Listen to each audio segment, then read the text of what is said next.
Caribbean premier league সিপিএলের দ্বিতীয় ম্যাচে Guyana Amazon Warriors নাটকীয়ভাবে অ্যান্টিগা অ্যান্ড বারবুডা ফ্যালকনসকে 3 উইকেটে পরাজিত করেছে। ফ্যালকনস প্রথমে ব্যাট করে 20 ওভারে 6 উইকেটে 168 রান সংগ্রহ করলেও অ্যামাজন ওয়ারিয়র্স 20 ওভারে 7 উইকেট হারিয়ে 171 রান তুলে জয় নিশ্চিত করে। অ্যান্টিগা অ্যান্ড বারবুডা ফ্যালকনসের ইনিংস শুরু হয় টেরি বিশপ ও ফখর জামানকে নিয়ে। বিশপ 9 রান করে রান আউট হন। জামান 40 রান করে গুদাকেশ মুতির বলে আউট হন। কাফি জেমস 37 রান করেন, কিন্তু তাকেও ফেরান গুদাকেশ। স্যাম বিলিংস 10 রান করে আউট হন।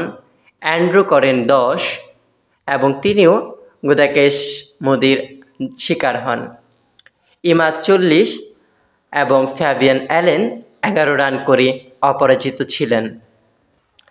গুদাকেশ 4 ওভারে 25 রান দিয়ে 3টি উইকেট নেন, যার মধ্যে ফখর জামান, স্যাম বিলিংস এবং জুয়েল অ্যান্ড্রু অন্তর্ভুক্ত ছিল।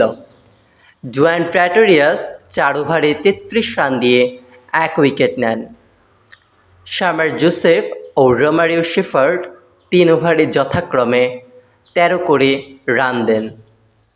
অ্যামাজন ওয়ারিয়র্স 20 ওভারে 7 উইকেটে 171 রান সংগ্রহ করে। শুরুতে গুদাকেশ মুতি 6 রান করে আউট হন। রহমানুল্লাহ গুবরাজ 20 রান করেন।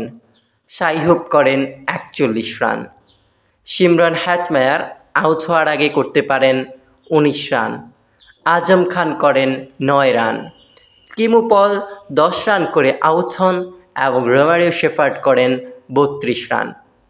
আর ডুয়ান প্রেটোরিয়াস অপরাজিত থাকেন 20 রানে। বোলারদের মধ্যে ক্রিস গেইন 4 ওভারে 32 রান দিয়ে 2 উইকেট নেন। মোহাম্মদ আমির 4 ওভারে 39 রান দিয়ে কোনো উইকেট পাননি। ইমাদ 4 ওভারে 28 রান দিয়ে 2টি এবং সামার স্প্রিঙ্গার 4 ওভারে 42 রান দিয়ে 2টি উইকেট লাভ করেন। ফ্যাবিয়ান অ্যালেন 4 ওভারে 27 রান দিয়ে 1টি উইকেট পান। ম্যাচ সেরা হয়েছেন গুদাকেশ মুতি।